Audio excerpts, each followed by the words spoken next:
enables citizens to participate in and contribute to e-governance in key sectors like health, education, skill development, employment, governance, banking, etc., to ensure equitable and inclusive growth.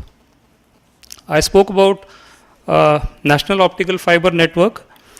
So, in order to provide fast and reliable broadband services to almost 2,50,000 gram panchayats, Government of India launched a National Optical Fiber Network project, which will connect all the gram panchayats with approximately 5 lakh kilometer of high speed, high capacity optical fiber medium. The total project cost is expected to be around 20,000 crores, and this network, in conjunction with private sector participation at the last mile, would result in provision of a range of innovative services to rural India. At the same time, this would enable people in rural areas to participate in, contribute to, and derive benefits from the information economy. Management guru C.K. Prahlad has said that there is a fortune at the bottom of the pyramid, but the advantage of that fortune can be had only when the poorest of the poor are lifted out of abject poverty by radical innovations in information and communication technology combined with robust business models. Our country is considered to be one of the largest markets. We have the advantage of a young, vibrant, and productive demographic profile, and we are the third largest economy in the world after China and USA. However, we still need to harness the power of telecom to ensure that distant and remote villages are well connected and are able to contribute to our economy. Before I end, let me thank you once again for inviting me to this seminar and giving me an opportunity to place before you a technology perspective on the subject of financial inclusion. I am sure the panel discussions which follow will be interesting, illuminating, and examine the issues in greater detail.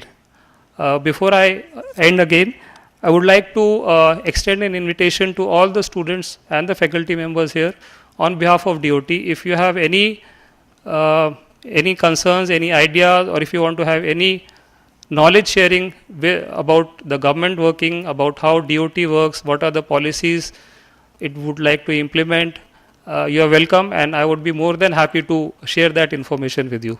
Thank you once again. Thank you.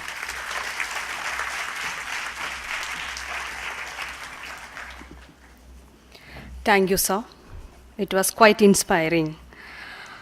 I now call upon Dr. Milind Pandey, our Project Director, MITSO, to felicitate the dignitaries. Mr.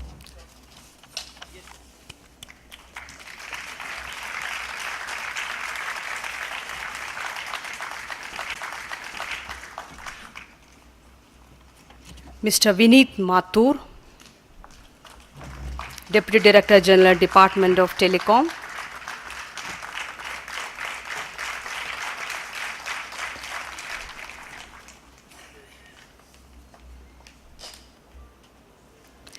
Thank you, sir. This brings us to the end of inaugural ceremony.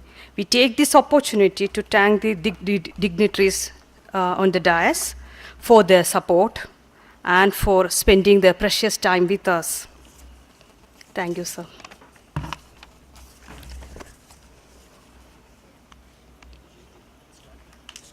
Yes, sir. Yes, sir. We shall now have the first panel discussion on connecting India with Bharat, a safe road ahead. May I invite Mr. Ravindra Deshmukh, who is going to be the panel moderator, Director UPAS,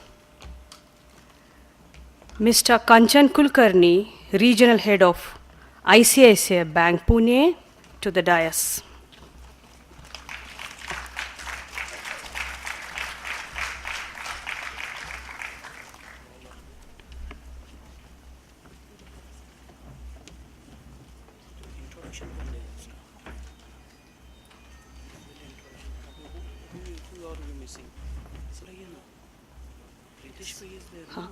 Mr. Ritesh Pai, Vice President and Head, Ratnagar Bank Limited, Mumbai, please.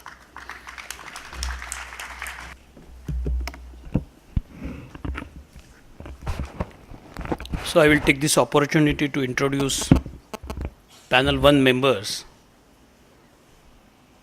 The panel 1 is of connecting India to Bharat, and the expert panelist with us. Let me introduce Mr. Ritesh Pai. Mr. Ritesh Pai is the Senior Vice President and Head Direct Banking Channels at Ratnakar Bank Limited from last 4 years. He has worked with the leading companies like Rave Asia Pacific, top-notch foreign and Indian banks like Resner Bank, the bank which is based in Germany, Yes Bank, Kotak Mahindra Bank, HDFC Bank, BNP Paribas, Fidelity National Information System. He completed his post-graduation in management from the reputed NMIMS in Mumbai. So, welcome you, sir, on this panel. The panel member, we have Mr. Kanchan Kulkarni. Mr. Kanchan Kulkarni is the Regional Head, Rural and Financial Inclusive Banking Group at